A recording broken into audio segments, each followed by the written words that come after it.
تعالوا بصوا معايا كده. عندنا ادي كده وصفتنا الملوخية اللي بالتقلية الصحية، وكمان شوربة بتصوا ما شاء الله جميلة ازاي بالسمنة البلدي، والرز الابيض اللي بالسمنة البلدي مع الارانب اللي متحمرة بالسمنة البلدي ومحطوط عليها ملح وفلفل. تعالوا بصوا معايا كده. عندي هنا ارنب كبير همسكه، غسلته بالملح والخل وخليته بصوا فله، ونقعته تاني في خل وملح وليمون ودقيق وشطفته تاني وجهزته. يلا بينا نشوف هنعمل منه ايه. ميه مغليه كده على النار تغلي كويس، نبدا برضو نحطه هنا، ودي اسمها صمته. هنحطه كله يا دوبك يغلي غلوتين ونكب الميه ونشطفه تاني ونبدا بقى نسويه. تعالوا بصوا كده اهو، كله كده غطسته في قلب الميه، هيغلي غلوتين 3 وتصفيه، ودي تبقى كده اخر غسله، يطلع كل حاجة فيه. وبعدين بقى نعمل الشوربة الرهيبة اللذيذة بتاعتنا. كل الريمة اللي موجودة فيها هي دوبك لسه هتغلي، طلعت منها.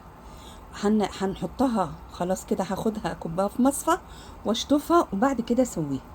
ماشي، دي بتطلع الريم اللي فيها وتبقى شوربتك جميلة وايه كده رهيبة. حطيت معلقة سمنة فلاحي، وحطيت ورق لورا ومستكة وحبهان، واحط معلقه دقيق واحمرهم عشان اعمل بيها شوربه الارانب. هي كده نص معلقه دقيق يا اما معلقه شاي مليان مع المستكه والحبهان، ودي اجمل طريقه تعملي بيها الارانب. هتسيبيها لما لونها يبدا يصفر شويه زي ايه دي المستكه. شايفين المستكه لونها ايه؟ هي اللي عند حرف المعلقه. هي بقى الدقيق ده يبقى لونه كده، وتنزلي عليه بالميه المغليه، ودي تبقى طريقه الشوربه بتاعته. لازم الدقيق ده يستوي عشان ينسجم في الشوربه بتاعتك. بصوا بقى الريحه الجميله كله كده. انزلي بقى بالميه ونحط البصله كده، حبهان مستكه ورق لورا والبصله وكله مظبوط. هنسيبهم يغلوا مع بعض كويس، والريحه تطلع اكتر واكتر. ما اقولكمش قد الريحه رهيبه رهيبه. الشوربه بتاعتك تبقى كده جميله جميله جميله. كده حطينا بقى الارانب. بصوا بعد ما بتغلي ولا كأنك حاطه حاجه، بس بتفرق في الطعم. خلاص كده ماشي، يا دوبك تغلي، خليها تغلي كويس وبعدين وطي عليها. حطيت الارانب وما شاء الله لا ريم ولا اي حاجه هتحصل معاكي، وتطلع الشوربه بتاعتك كده جميله جميله جميله صافيه ورهيبه.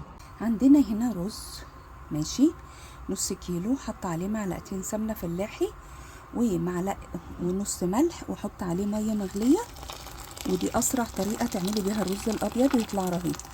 حطيه بقى على البوتاجاز يغلي يغلي يغلي، وطي عليه وحطي تحتيه الشوايه ويستوي. عايزاها صحيه ما تحمرهاش اكتر من دقيقه.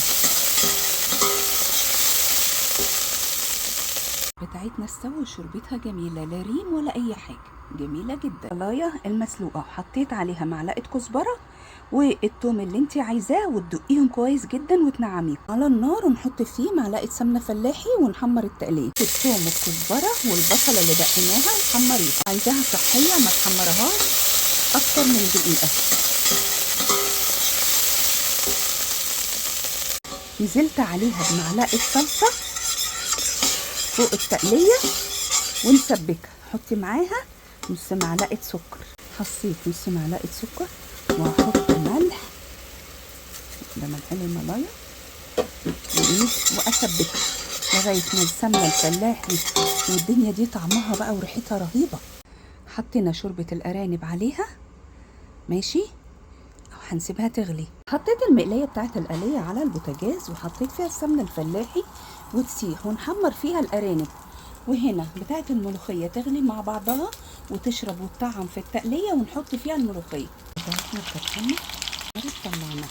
تعالوا بصوا معايا كده. عندنا ادي كده وصفتنا الملوخيه اللي بالتقليه الصحيه، وكمان شوربه بتصوا ما شاء الله جميله ازاي بالسمنه البلدي، والرز الابيض اللي بالسمنه البلدي مع الارانب اللي متحمره بالسمنه البلدي ومحطوط عليها ملح وفلفل. يلا جربوا الطريقة بتاعتنا هتعجبكم جدا، صحية ولذيذة ورهيبة وطعمها رهيب وجميل. وكمان ما تنسوش اللايك والشير عشان الفيديو ينتشر وتعمل فايدة للجميع. واقول لكم باي باي في وصفة جديدة جميلة ولذيذة ورهيبة، وباي باي.